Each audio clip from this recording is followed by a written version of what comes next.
In his house in Relia, dead Cthulhu waits dreaming. You ever played D&D before? No. What kind of character do you play? I play a cultist. But you are a cultist. I'm growing gills. Gills! My transformation into a deep one has finally begun. Father Dagon be praised. Rob, we don't see any gills. The coffee-drinking cultists who meet under the pavilion. I can bring them to you. Did you not bring them to me within 3 days? Then you're back on the menu. Got it? I'm Steve King, and I worship Nyarlathotep. It's the cultists of the Yellow King. We're being infiltrated. I need a spell to kill Steve. That escalated. Kill, kill, kill! What happened? They'll fall fast asleep, and I'll take them to the cult of Shub. Were you trying to slip us a Mickey? As soon as I learn this spell, you are done for. It's like Twilight, but with a fish. Good morning, everyone. Welcome to the Morning Grind, where we talk about different aspects or different parts of aspects. We're talking about Fate Core today, so it makes sense. We talk about different topics in tabletop gaming and fantasy, and you can be here with me in the morning and enjoy coffee or tea or whatever it is that you like to have in the morning. I'm having some coffee out of the Witch's Brew mug right here, which are available on ravenkeep.net. I will ship them out to you. But whatever beverage it is, I hope that you enjoy this little time to talk about our hobbies before we get on and be productive with our day. So hello to all. So what's going on? What kind of announcements we got? Well, first of all, we're going to be talking about Fate Core again today. I thought there was more to say. We were looking at some of the basics yesterday. I got some notes that kind of summarize what we were talking about yesterday, and then we can move on to some other things. I think there's more to say on it because it's one of the RPGs that I think about most when I am thinking about designing an RPG or potentially using an existing RPG for the worlds that are going that I'm going to build. And I've got to make a call pretty soon.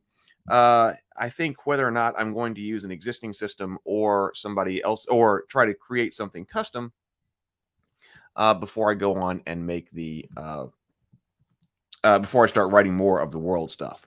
So Access Your Inner Light is here. Good morning. And also Heather, good morning. Good morning. Thank you for being here.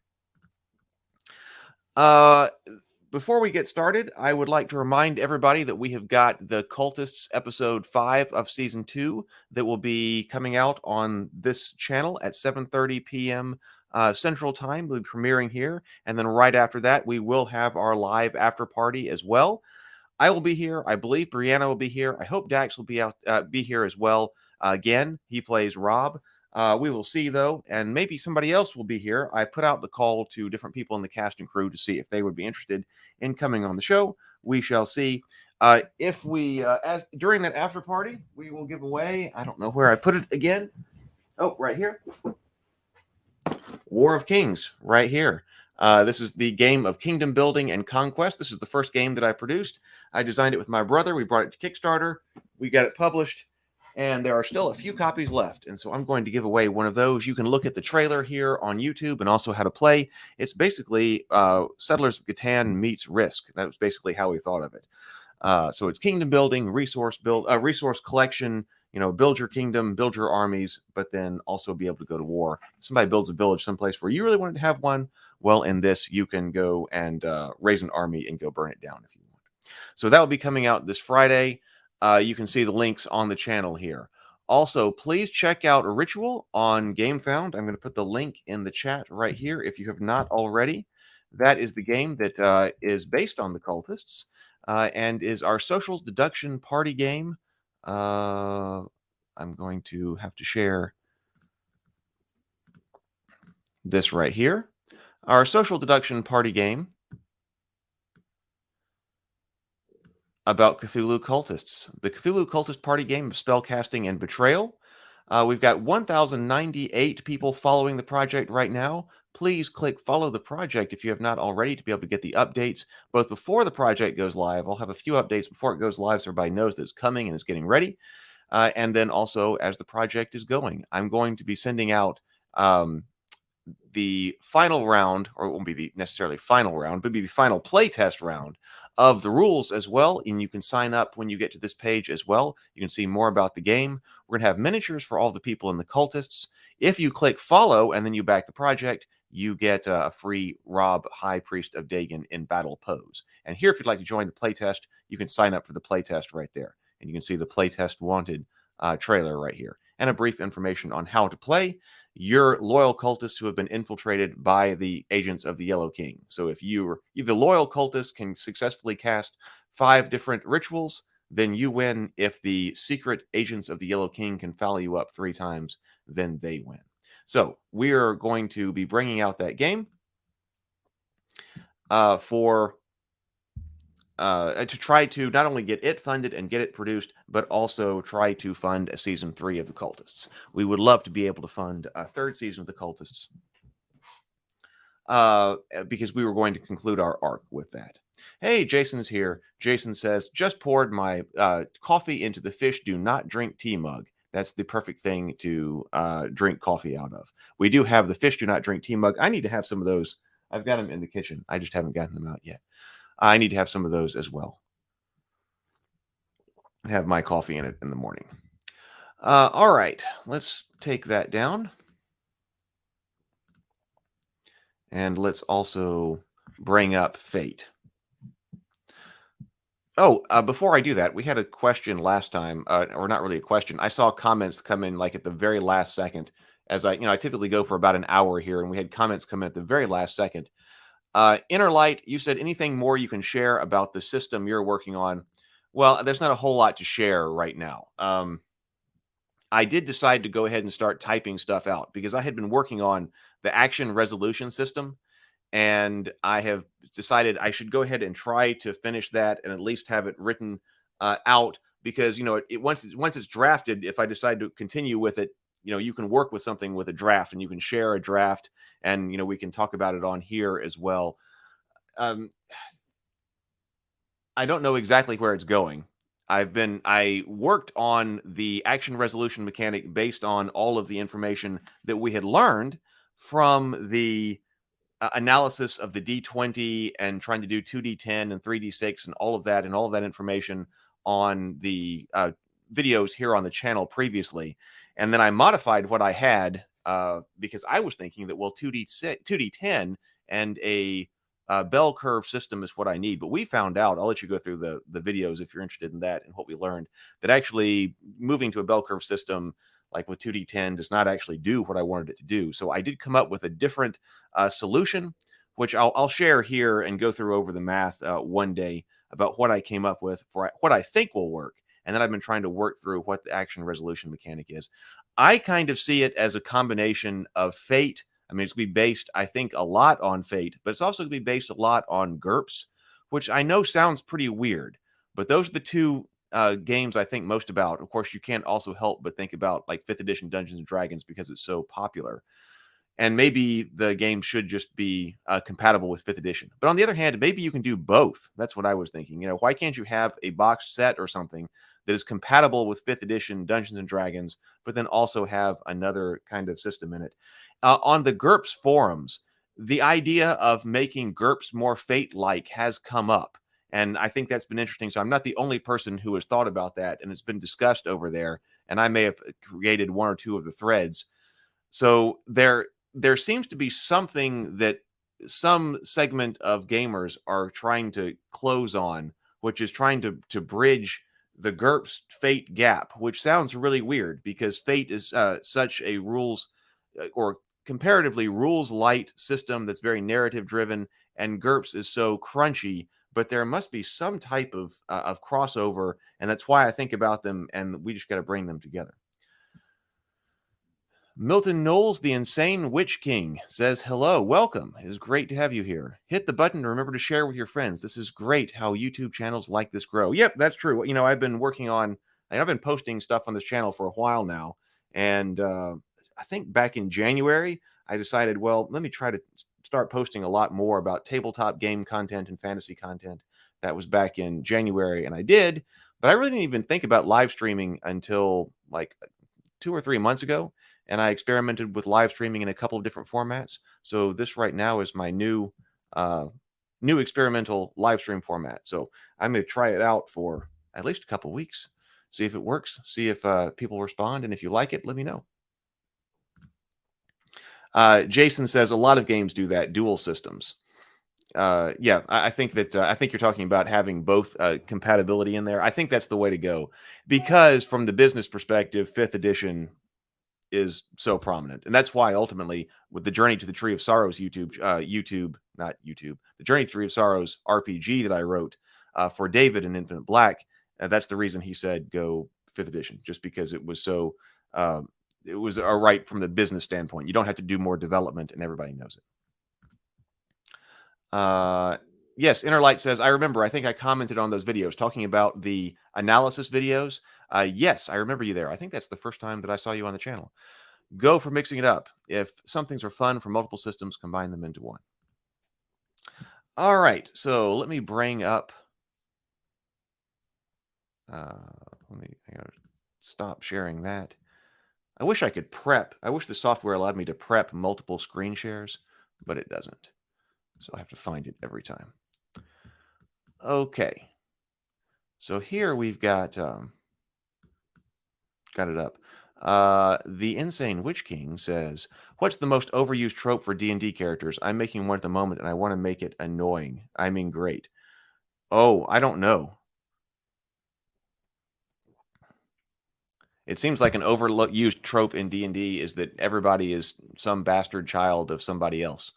There's a lot of those. So maybe somebody in the comments will come up with what would be the most overused D&D trope that maybe would make people grunt when they saw it. Okay, so I was thinking about Fate because I came up with some notes to kind of summarize what we said last time. Yeah, Inner Light says, a min-maxing murder hobo. Exactly. Who's the bastard child of somebody? Yeah. That I think one of my problems with Fate, or some of my problems, because it's close to what I want to do. It's close to what I want to do, but there's still some things that I just don't feel like it does exactly what I want it to do, and it could do things better. And that's why other people have recommended things like Cortex. I don't know if you know the Cortex RPG. I didn't. It was used for the Dragon Prince game. And I did like the Dragon Prince TV show. And so I bought that, and I went over that on the YouTube channel quite a bit. And that's very interesting. And also, I think in the same vein, the Savage World system is in the same vein. I think that the language here in Fate is unclear. I know I didn't understand exactly what was going on the first time I read through it. It took me playing with somebody to figure out exactly what Fate was trying to do, and he was really good at it, and so that helped. One of the things that people seem to have a problem with is that their special powers, like whatever their traits are for their characters, may not work if they don't, or won't work often, or won't contribute any type of mechanical advantage without fate points. And so if you run out of fate points, you can't use something that a lot of people will think, hey, this is an aspect, this is a feature of my character. Why can't I use it just because I'm out of fate points? That's unintuitive to some people. Some people don't like compels, although I actually really do, because it simplifies disadvantages. You're not having to do complex math beforehand. You can make sure that the thing, if it is influential on the game right then it becomes a compel, and you get one of your fate points right then and there. So if it's not going to impact the game, you never get any advantage for it, which I like. But it does mean that sometimes your character does things that are outside of your control. But I think that's present in other games as well, and so it's not a big deal to me. There is also, related to the special power thing, and I don't know where exactly this would come up in the rule book, but this is something else that's related to that, but that I see quite a bit as well. I think that a major thing that Fate is lacking are conditions, because everything is an aspect, And I think that so everything is this aspect that can be invoked or compelled, right? But there aren't conditions that I have been able to determine, especially in Fate Core, the Fate Condensed. I read through that, and I think we should look at it as well separately. And then also the Fate, I can't remember the name of it, that has just the approaches, which is pretty nice for light games, and I've actually had a lot of fun with that. But some things I think of as a condition that should have a lasting effect on a character, but doesn't have any effect, again, if there are no fate points available. Now, something that's come up is, what if you catch someone on fire and you're in a combat situation? We're used to, if you're like playing Dungeons and Dragons or GURPS or something like that, once somebody is caught on fire or had acid thrown on them, that's going to be some kind of lasting effect and is going to be doing like damage round to round. There's going to be so much damage because of the poison. There's going to, or the poison or the acid or the fire. But in Fate, it seems, now maybe we're playing this wrong, but it seems to me that if somebody becomes on fire, which is the way that we played this, the only way that being on fire actually hurts them is if somebody is going to use a fate point to use it to invoke that as an aspect. So if you're fighting them in hand-to-hand combat, then they're being on fire. That index card has on fire written on it and is laying down there. Is if you pay the fate point, and then you could get +2 to your roll or a reroll if your original roll was fairly low. But if you're out of fate points, then it seems like, according to Fate Core, that being on fire or having acid thrown on you or something like that doesn't actually, doesn't do any kind of continual damage. I think that's been a weak point to Fate that a lot of people haven't understood. That because I think we're used to a more mechanistic way to handle situations like that, and Fate does it entirely narratively. So that's kind of what I'm thinking about. If I were trying to combine things, I think that Fate needs more conditions that aren't necessarily activated by fate points, that may still continue to have effects on the game, even if you don't have enough fate points to power them. Now, I'm actually wondering, if I did something like that, where exactly does that leave fate points? Because what are fate points going to power that, and how are we going to differentiate aspects that require fate points to power versus those things which are more like conditions and which continually apply, like we'll be doing fire damage every round or something like that? I'm not sure about that, but I tend to be in the camp that when it comes up that something has acid on it or something is on fire or something like that, that there needs to be some lasting condition that actually influences the game when those go. So that seems to me as a weak point of Fate, and it seems like something that trips people up and kind of throws them out of whatever realism it is when we're playing. So that always seems like a negative when that kind of situation comes up. Let's see. Heather says, I've seen the merits and flaws system that implements in a more narrative fashion without points preventing actions. Merits and flaws make you do these compel type things, but you get bonuses. A merit, I wonder which game that is. I don't remember. I'm not sure of a game I think of that has merits and flaws. Does one of the Cortex have that? Of course, GURPS has advantages and disadvantages. But I think that's what we're talking about. Milton says, reality, if you're caught on fire for even a few seconds, you're on the ground dying in agony or passed out from pain, most likely dead from flame inhalation. Yeah, well, probably. But, you could be Godzilla or you could be in a mech or something like that. So, yeah, I think that, catching somebody on fire, that's like an attack that does some type of damage right then, and maybe it's enough to knock out a human like you're talking about right there. On the other hand, maybe it leaves you with the condition on fire. But, what if your mech is on fire or something like that?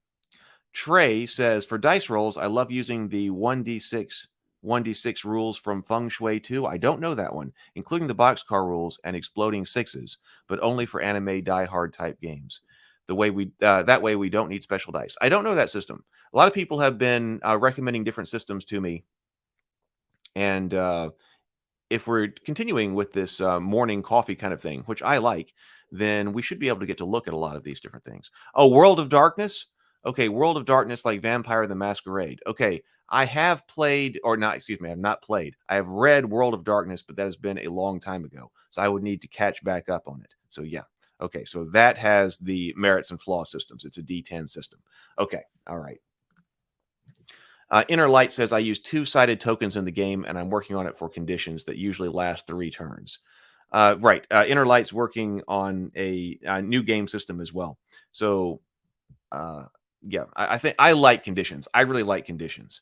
I noticed that Pathfinder has a lot of them. I haven't played the new Pathfinder, which isn't really all that new anymore, but it's got lots of conditions. And I think that I want to use extensive use of, I want to make extensive use of conditions. Another good dice system, Trey says, welcome. Another good dice system is Neon City Overdrive dice rules. I don't know that one either, so maybe we get to look at that one. Okay, so let's go over here to the Fate core, and we had looked at compels, so I think we're going past that. And now we get into start playing. Now, one of the things that to me is different about Fate, this is one of the first RPGs where I read like this, is that it talks about creating the game, and everybody's kind of collaboratively creating sometimes even the world. Now, that's not quite as much of what I am interested in, because I've got 2 different worlds, Tales of Rabavania and Theophany, that I want to create as settings. But I really like that it points out that Fate works best when you use it to tell stories about fate, about people that are proactive, competent, and dramatic. I like that. I think I may have mentioned last time that, you know, you may have somebody in D&D who says, I'm going to play a wizard who just hangs out in the in his tower, you know, researching magic spells. Well, okay. I mean, you can do that, but whose responsibility is it to actually get that wizard out and go on an adventure? Some people would argue the game master, but I don't. The game master can set up the entire game. But if you're just going to sit around in your tower, well, you're not being proactive, competent, and dramatic. And so I like this principle for designing characters in RPGs. You need to be proactive. Your character needs to be proactive, competent, and dramatic. And then we can go forward here. Right. A game about librarians using forgotten knowledge. Okay, so wait a minute. Any Fate game you play should give a clear opportunity for characters to be proactive in solving their problems and have a variety of ways they might go about it. A game about librarians spending all their time among dusty tomes and learning things isn't Fate. A game about librarians using forgotten knowledge to save the world is. Competence. Any Fate game that you play should treat characters like competent people worthy of the risks and challenges that come their way. A game about garbage men who are forced to fight supervillains and get their asses constantly handed to them isn't Fate. A game about garbage men who become an awesome anti-supervillain hit squad is. All right. So that's also showing you that we're talking about the main characters of a story here. And most of the time, your main character is all of these things. There may be problems with your main character, but, you know, your main character can't always just be a screw-up. Drama. Any Fate game you play should provide the potential and opportunity for drama among and between characters and give you a chance to relate to them as people. A game about adventurers mindlessly punching increasing number of bigger, badder, bad guys is not Fate. A game about adventurers struggling to lead normal lives despite being destined to fight ultimate evil is. So, a lot of this starts off with defining the game, often done collaboratively among everybody, and also the game world. A lot of this doesn't necessarily assume that you have a game world in mind when you start creating things, because the aspects that your players create for your for their characters will start to define things about the game world, which I do think is nice, because it means that it's not the way that I necessarily want to go. I've got worlds I want to define, but it is nice to have this, because some of the times when I've played Fate spontaneously, I don't have to design all of the world stuff.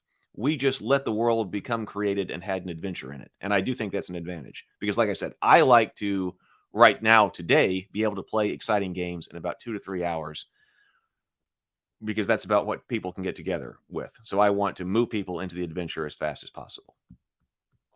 I want to get into, okay, here. So here is character creation. Let's come over here.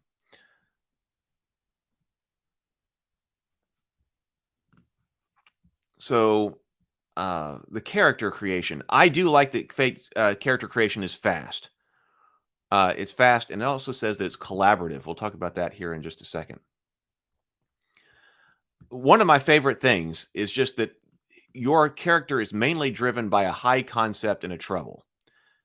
Your character creation starts with a concept for your character. It could be modeled from a character or a favorite novel or a movie.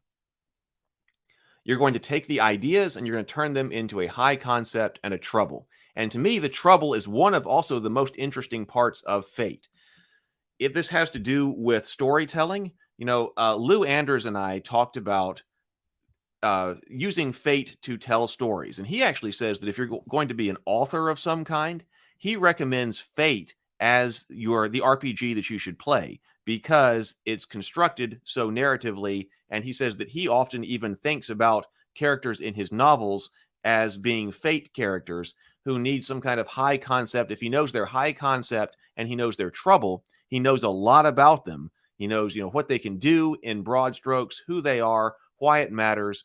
And then they also know the trouble, which is what is always getting them, into trouble. And this also allows you to do things, like I say, create Aragorn very quickly. Sometime we could try an example of trying to create Aragorn in less than 15 minutes. 10 minutes, can you come up with Aragorn? Well, you can in Fate because Chieftain of the Dunedain, Ranger Chieftain of the Dunedain. That's your high concept right there. That tells you a lot about that person right there, what kinds of things they can do, how they will interact with the world. And then the trouble right here would be something like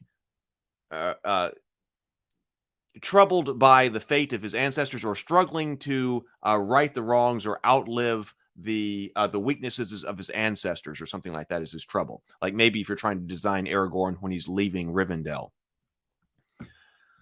Note that, for example, I know this is going to tell this later, that your trouble can't be something that is, implied by your high concept. And I like that because remember that something like your high concept is going to be a benefit for you, like being the chieftain of the Rangers.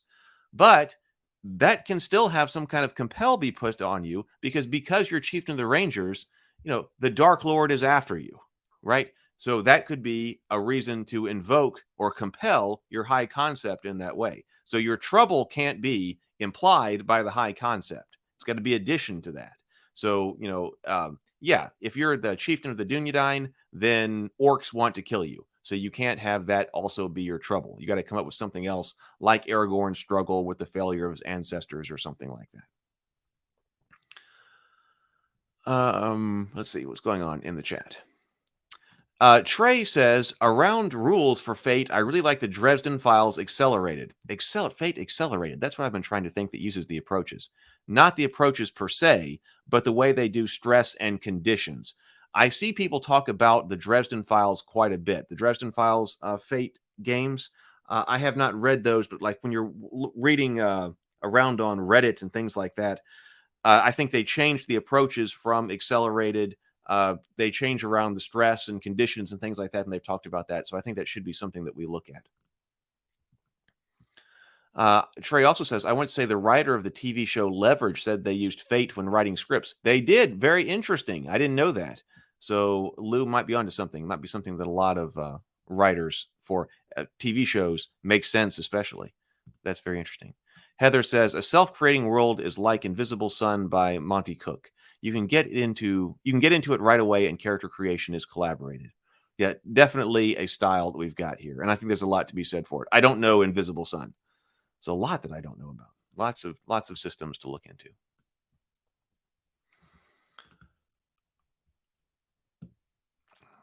So your high concept, I think we basically talked about that. Lead detective, Knight of the Round Table, low-level thug. Now, actually, one of the issues that I have with Fate is that some of these are too freeform, I think. And it's specifically designed for obviously to be very freeform, to be able to create things like lead detective.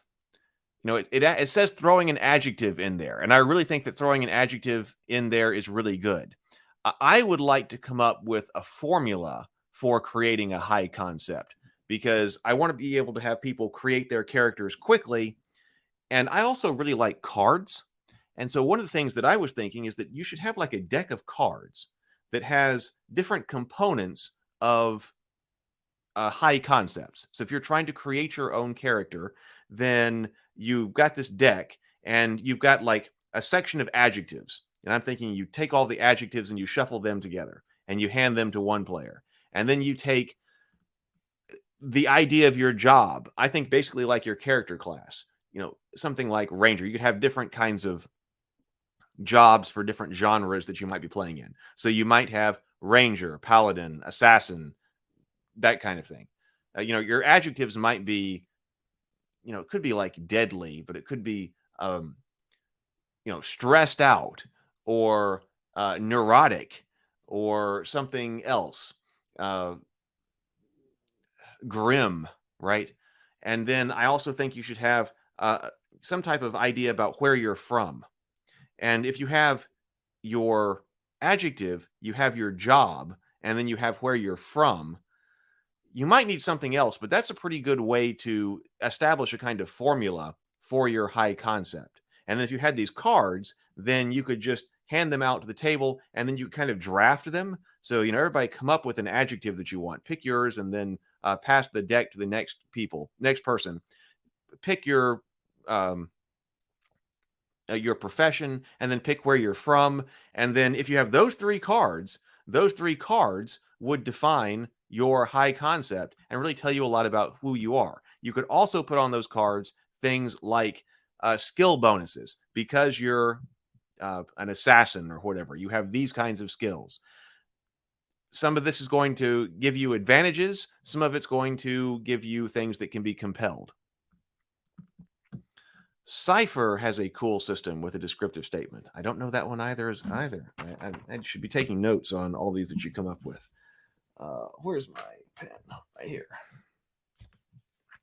So we've got Cypher here and Invisible Sun I need to look at. Adjective noun, who does action? Is that Numenera? Numenera?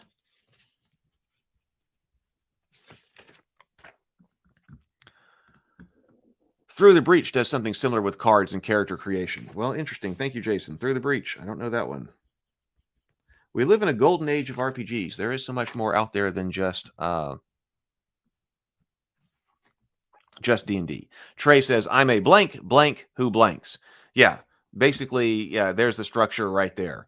I am a blank who blanks. I was trying to come up with some kind of additional structure for what goes in each one of those blanks. Cypher is Invisible Sun. Okay, same writer. Numenera also. Okay. Gotcha. Thank you. Yeah, I was trying, but yeah, I'm a blank who blanks. Was trying to come up with a more structure so people can know what kind of thing goes in each blank. But I think that the high concept gives you a lot that you need to play. It tells you so much about that. If you say I am the chieftain of the Dunedain, do I really need to then spend 45 minutes to an hour coming up with all kinds of skills and advantages and disadvantages like I would do in GURPS with very specific numbers on them? Probably I don't. If you're playing in a very narrative way, you might already have everything that you need. Now, trouble. This is what I really like, because you're kind of combining all of these different disadvantages. Because when I was thinking about the trouble and I was thinking about GURPS disadvantages, I was thinking that basically you're kind of like building a package of disadvantages that you're building into this trouble. And I'm not worrying about its point cost or anything like that up front. I'm just kind of building out this package of disadvantages. And, actually there may be disadvantages like I was talking about already inherent in the high concept. as well. So the high concept is kind of a package of advantages and disadvantages and skills in GURPS terms. The trouble is a package of disadvantages. And I'm not worried about their point value because I'm going to reward people when these troubles complicate things right there in the game. So in addition to the high concept, every character has some sort of trouble aspect that's a part of his life story. If your high concept is what you do or who your character is, the trouble is the answer to the simple question, what complicates your character's existence? And I like that everybody's got to have this. You can't have a non-complicated life. There's something about your character that complicates that character's existence, and that's what's going to compel them into difficult situations and more dramatic situations and allow them to have fate points back. 2 types, personal struggles and problematic relationships. So anger management issues, sucker for a pretty face, the bottle calls to me. Those are kind of interior things to the character, but debt to the mob or the scar triad wants me dead. Those are things like having enemies in GURPS or something like that. So life will not be easy.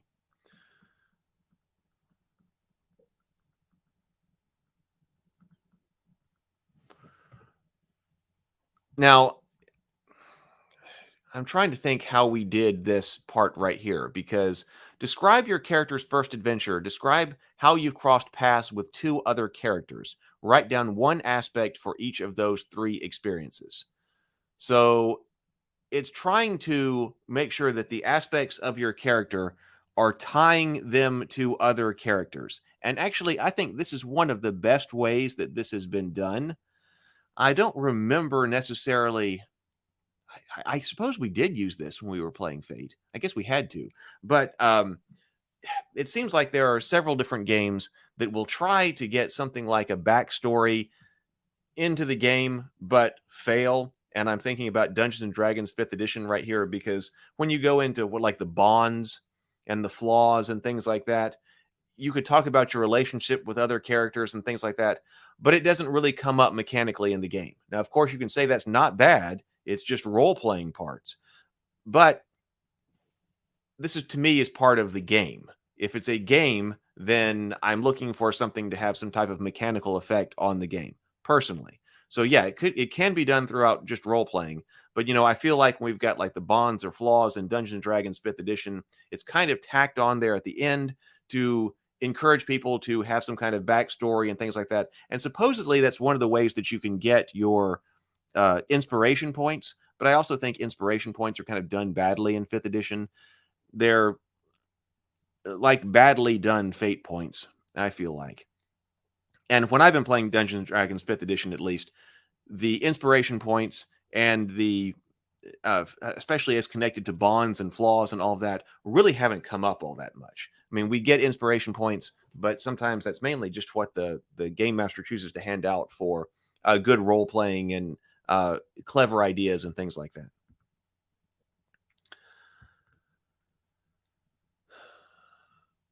But this actually gives you, the difference here is this actually gives you mechanical advantages when you are connecting your characters to other characters at the table through some type of web of aspects. So this is a better way to connect players together and characters together that I have seen. So looks there are probably some examples here. Crossing paths. I think this is what we were just talking about right here. Give me some examples.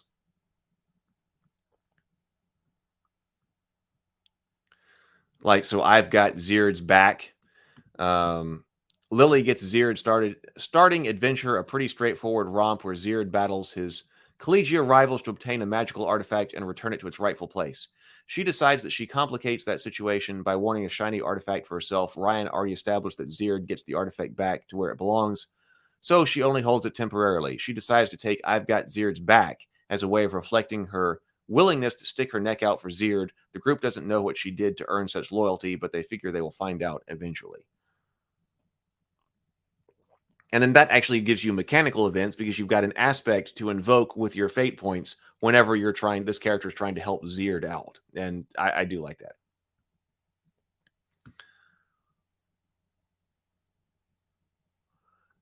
Now, skills here. I've been trying to figure out what to do with that. Before you go to that, Trey says that Cypher is the core system with a bunch of great worlds and ideas from for games from First Responders, Stay Alive. I've heard of Stay Alive, The Strange, all the same rules. Heather says, I agree with you exactly on inspiration points. The DM also hands them out for the wrong reasons. They get handed out for the wrong reasons. And another thing, that you can trade them, right? So you can actually disconnect your getting the inspiration point for whatever you did and give it to somebody else for a reroll. I think that the angry GM goes over inspiration points in detail, and he was also completely against them and thought that they were designed wrong and aren't done well. We could look at some of the angry GM blog posts. I found what he has to say insightful. He's got his very narrative and specific way of writing things out. So it can sometimes be hard to get directly to his, get to his point, because he intentionally puts a lot of, all the extra in there because that's his writing style and kind of his shtick. But he did, I thought, a really good takedown of inspiration points and why they should be done completely differently. So skills. I have been trying to figure out how to do this. If I were trying to make some type of variation of some kind of variation of fate, like how many of these things do you need? And I'm not sure that this skill system in core here works very well. I think it works okay. And of course, it does say that this is just a suggestion. The game master can come up with their own skill lists for the game world that they're working on. And then it gives you basically an example skill list. And so in this, then we go into stunts and refresh. I still want to talk about skills, though. So we've got, in this game, everybody is always rolling whenever they are trying to complete an action against a skill, right? So you're going to have, like, I was going to tell you some number of skills here, and it's going to tell you something about here. But it's a small handful of skills, reasonably small handful of skills that you can look over.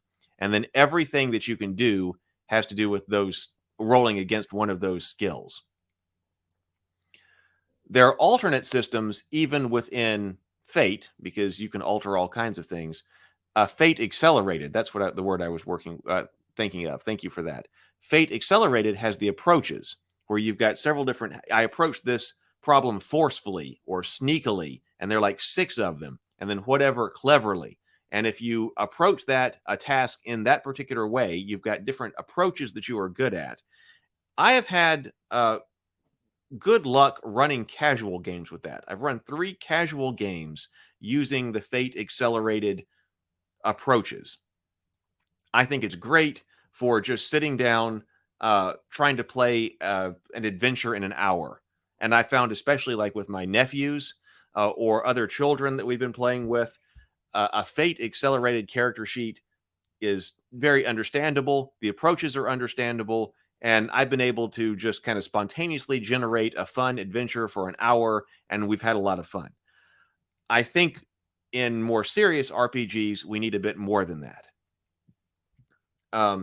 So I like, well, actually, I wish I could bring up some parts of Cortex, but I just have the Cortex hardback book over there, and I need to set up some other kind of camera if I'm going to be looking at physical things, but I haven't gotten around to setting up a physical camera yet. Another camera over here yet. Cortex has you combining things. Anytime you try to take some type of action, you look at what different things are relevant on your character sheet and you combine them, like your virtue or passion and your attribute or something like that. That was something that was in that Dragon Prince RPG. I tend to like that. I was trying to work with something like that. It even recommends in Cortex, so I'm not the first person to think of, hardly anything, but certainly this, because I was reading in the Cortex system about how it's kind of doing attributes. It says that for things like fantasy games, it recommends combining an attribute, like basically your ability in Dungeons and Dragons, with some type of skill. So I've also seen different Fate systems on Reddit and other blogs and whatever else that tries to do basically the same thing. I don't know what came first, but that you've got like a short list of your attributes. So it might be strength, dexterity, um, intelligence, and constitution, or whatever your list of attributes are. And then you've got a list of skills as well. And then when you're trying to conduct an action, you have to tie those two things together. You pick the attribute that's governing it, and you pick the skill that's governing it, and you put those together.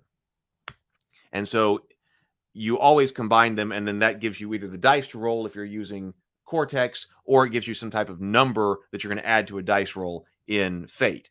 And something about that I intuitively like, because I've noticed also, and this is something also that the Angry GM really did a good job on, that lots of people actually play Dungeons and Dragons wrong. And I know that in and of itself is going to be something that some people are going to have a problem with, because they're like, how can you possibly play it wrong? But I don't like the way that they describe the way to take actions in the game, because I think a lot of people miss that in Dungeons and Dragons, you've got your classic, 7 Dungeons and Dragons attributes. Every action you take in Dungeons and Dragons should be based on one of those attributes, right? And then you don't actually have to have a skill with that action that you're taking. Your game master should always your dungeon master should always be calling for a attribute roll, and then sometimes that's modified by an attribute, by a skill, if you happen to be proficient in it.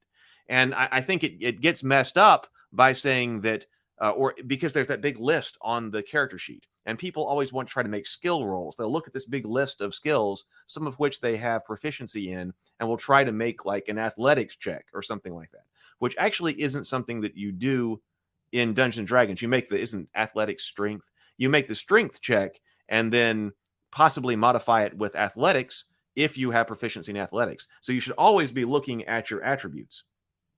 Now, that system actually, but then the important part there is that also that idea of it always saying strength, athletics, or something like that sort of ties those two together in a way that there's a box in the Dungeons and Dragons Player's Handbook that tries to break it apart, because it says, like, if you're a warrior or something like that, you might use strength to fight with your weapons, but if you're trying to identify some type of sword or bow or plate armor or something like that, you might use your weapon proficiency with your intelligence. I probably don't have that exactly right, but it was saying that your skill can go with different attributes as you as the core attribute of whatever you're trying to do changes. Does that make sense? And I think that does make a ton of sense. That if you know a lot about weapons in this example, yes, you should be using strength or dexterity to actually fight with them, but you might also be using intelligence to know something about them. That makes sense to me. So that you're not making a direct coupling between skill and attribute. You can change those around. The difference here in Dungeons and Dragons is that you're saying you're always rolling an attribute that could possibly be modified by a skill, whereas in most of these dual systems, like Cortex was recommending for something like a fantasy game, every time you're going to do an action, you must pick an attribute and a skill, and then you add those together. I was trying to work with that for a while. I think that does kind of slow things down. If you always have to pick 2 things every time you are trying to do an action, then you're going to be doing things slowly, more slowly than if you just have to pick 1. So an advantage to just the skill system here that's in Fate Core is that if you want to do something, you're just picking a skill. It's slower if you have to pick a skill and an attribute, even though I kind of like that better. The disadvantage to that is, speed, but I was thinking about that, and I was also thinking maybe what Dungeons and Dragons was trying to do is better, because you've got this very short list that governs everything your character can possibly do, your 7 attributes. And whether or not those are good attributes or not is beside the point. But you've got strength, dexterity, wisdom, intelligence, blah, blah, blah. Right there. Everything that your character can do in the world is going to be governed by one of those attributes. Sometimes you're modifying by a skill. That may actually be the best way to go. And I was thinking about that last night. That way, you don't have to have a skill, but if you have a skill, the relevant skill, then it modifies it. That may have been a lot. Trey says on Fate, the Fate SRD online gives some great ideas. Yeah, there is a lot there. The Fate Systems Toolkit. Yeah, I've got a couple of different toolkits. The Fate Systems Toolkit, and I think I have like the Adversaries Toolkit. Those have some great stuff in there, especially for magic. It's got some great information on how to handle magic. Fate Condensed is also a really good variation. I agree with you, Trey. I like the Fate Condensed, I think, best. Now, I'm not sure. They change up the stress a little bit, so it's more like hit points. But I really wanted to get a copy of the Fate Condensed. I've got the PDF because I got that basically as soon as it came out. I'm not sure if they printed it or not yet. But I think building off of Fate Condensed is a really good idea. Jason says, Vampire the Masquerade does that. Dex plus melee is roll to attack with melee weapon. Okay, so you always... are you always combining then like your attribute with your skill system? That's how, okay, so Heather also says that's how Vampire works. Trait plus attribute. Then you can be especially skilled in certain ones that allow rerolls. So I think there's probably a lot to be said for a trait plus attribute system. Lots of people doing that wrong in D&D, among other things. Yep, it's true. Trey says, when the moon hangs low, does the skills in an interesting way. I don't know that one either. I'm going to have to check that one out. I do like the idea that you've got a short list of attributes, and then you specify that every way that character can affect something in the world has to go through this small list of character attributes. Not an infinite list, because I don't want to have to look through an infinite list of skills. Goes through a very small list of attributes, and it could be modified by a skill. And, even in something like GURPS, I was thinking about this, because I tend to like small, compact attribute lists anyway. GURPS has just strength, dexterity, intelligence, and... oh, wait, what's the fourth one in GURPS? Strength, dexterity, will. Is it will? Actually, I think will is not one, but it should be. Oh, health. That's it. HT. So it's got health, intelligence, dexterity, and strength. That's a very compact attribute list. But then it's even more compact than that. When you've got this really long list of skills, of course, in GURPS, you're always rolling a skill roll. Well, you can actually roll straight attribute rolls as well. But you often are rolling skill rolls. But it only has, all the skills are either dexterity based or intelligence based. So of those four small, that list of four small attributes, then you take all of these skills and just produce hundreds and hundreds of different skills, right? And you could have 40 of them on your character sheet, but all of them are just modifications of either your intelligence or your dexterity. And it does seem to work just fine. So in that way, you've got basically just an intelligence check or a dexterity check that's modified by some way about how well you know a skill. So maybe if you're worried, like I initially was, that, well, gee, can you actually have a really good game if you've got a very small list of attributes and everything the character does has to pass through them? Well, yes, actually, when I play GURPS, I'm doing exactly that. So it could work very well.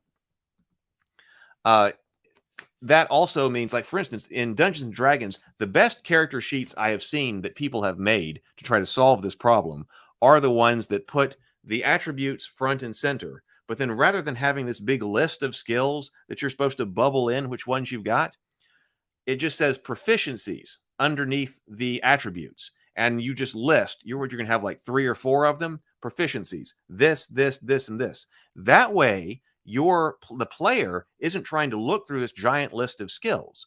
What you're doing is, if you want to do something, pick which one of these attributes is most relevant. And then, hey, if you have a proficiency in that small list of 4 that seems to apply, tell your dungeon master about it and argue for it. I like that. I can see doing something like that with Fate here, coming up with a good small list of attributes, all of our actions run through that. And then we're going to have some type of skills, perhaps determined by our high concept. So if you say I'm a ranger or I'm an assassin, that could be on the card that says, oh, well, then your skills are, if you're an assassin, knives and climbing, for instance, and give you a bonus there. So you don't have 40 to look through. You're always looking at a set of attributes, and then on your cards, you've got 3 or 4 different things which would give you a bonus. That does mean also that you encompass everything that can be done in the world in attributes, but you don't have to come up with a defined list of skills for your world beforehand. So that's what Fate Core here is trying to do. You've got to have, you've got a defined list of skills that's theoretically everything could go through. But if you leave the skill list open, you can leave it open because you're never missing something that can be done in the world because you haven't defined a skill for it, if that makes sense. No one else talks to me about these kinds of things. That's why I'm glad you're here. Right? Trey says, your stat determines your D6 pool. This is when the moon hangs low, does the skills in an interesting way. He says, your stat determines your D6 pool, but your skill level determines the base TN. So you could have 3 dice in your int, but your base target number is successful on 4, 5, or 6. Yeah, okay, I got what you're going here. So your stat determines your D6 pool, but your skill level determines the TN. Yep. So if you were skilled at, say, investigation. Trey says, sorry for the multi-post. No problem. Inner Light says, I'm using body, mind, agility, and fate as the 4 characteristics in the game that I'm making. I think that sounds pretty good. Body, mind, agility, and fate. I'm thinking, so body. So body might be more like strength. So you got body, mind, agility, and fate. I think it's important for me, if I'm coming up with that list of 4 things, if you're running all of your actions through them, that those are ways that your character affects the world, and it's not a response. It's not a reaction. So, for instance, to me, like health is kind of a problem in GURPS if you're going to do it this way. Likewise, something like charisma or constitution in Dungeons and Dragons, if you're trying to come up with a list of ways the character can affect the world, we might be able to come up with some way that the character might affect the world with their constitution. But most of the time, that is a way that the character resists something that happens to them in the world. Likewise, with something like will, I like will as a stat, but not necessarily an attribute that's going to help you affect the world. Because how do you affect the world with your will? Well, of course, if you have some kind of magic system where your will allows you to manifest a fireball, okay, well then, got that. But otherwise, will also mainly seems to be something that is used to resist, the effects of mind control. Or, hey, you're getting fatigued. Can you power through it? So I want to separate a list of things that allow you to affect the world versus things that allow you to respond to things in the world. So that would be like your reactions versus your attributes. So if it's something that helps you resist, it doesn't need to go in your core attributes. VTM, I guess that's Vampire the Masquerade, has the Gateway 9. Strength, dexterity, stamina, appearance, manipulation, charisma, perception, intelligence, and wisdom. Willpower helps resist and accomplish the impossible. Okay. I was thinking, so stamina, that's kind of like, okay, so willpower helps you resist or accomplish the impossible. And you've got stamina there and charisma. I was thinking as a first stab, strength, you can influence the world through strength. Dexterity would be another one. You can influence the world through your dexterity. Intelligence is one. Influence the world through your dexterity. And then use bearing or presence. Did you have presence here? No, you had perception in the vampire. But I was thinking something like either calling it bearing or presence. So that's your social one. That how are you going to influence people? You're going to influence people in the world through your bearing or your personal magnetism. Willpower is a pool. I got you. Okay. In addition to being characteristics, Innerlight says, they are also a point system, body points, for example, so the character is injured. As injured, they get weaker. Yeah, we haven't even gotten into combat and damage yet. Well, okay, we've been going for about an hour here, and so I'm going to be cutting out here in just a couple of minutes because I'm going to go write some in RPGs and also stories, and I've got other things to be doing as well. I guess, is there more that we need to say about GURPS, or excuse me, about Fate here? Do we need to keep going with Fate? We hadn't really gotten into combat or consequences. Maybe we should do one more and just talk about the combat system or something like that.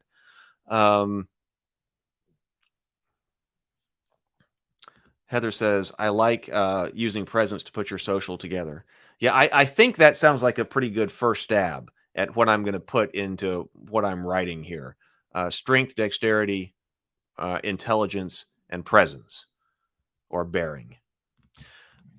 If you are here and you have not checked out Ritual on GameFound, please go over there. I'm putting the link in the chat right now. Please go over there. That's our Cthulhu social deduction game that is based on the Cultists.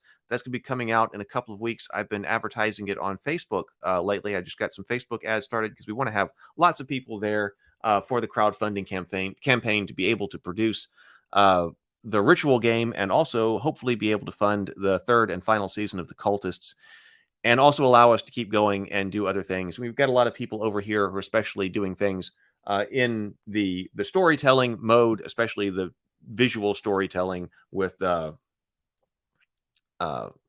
like the cinematography, story writing, and things like that. I'd really like for us all to be able to keep going. I'd like for us to be able to keep going, telling stories in multiple media. I've got a bunch of stories I want to tell in both of my worlds, Theophany, which is the world that tells the fall of Lucifer, and then also Tales of Rabavania, which is our world of medieval rabbits and fighting raccoons. But I not only want to tell stories directly with them, I want to be able to produce games with them and do storytelling through game media as well. So I hope you've enjoyed this. Thank you so much for hanging out with me. And if you're watching this on replay, thank you very much for watching this on replay as well. This gives me energy every morning. I had been live streaming in the evenings, and I still do on Fridays. But one of my issues was that I get energy when I'm talking to you and get fired up about things, which makes me want to go and work on the stories and write more material and things like that throughout the day. When I was doing that late at night, well, then I was fired up late at night, and then I couldn't sleep. So it's better to do these things in the morning so that I got energy, and hopefully you do too, so we can go and be productive throughout the rest of the day. So thank you so much for being here with me, everybody. I will see you tomorrow. Bye for now.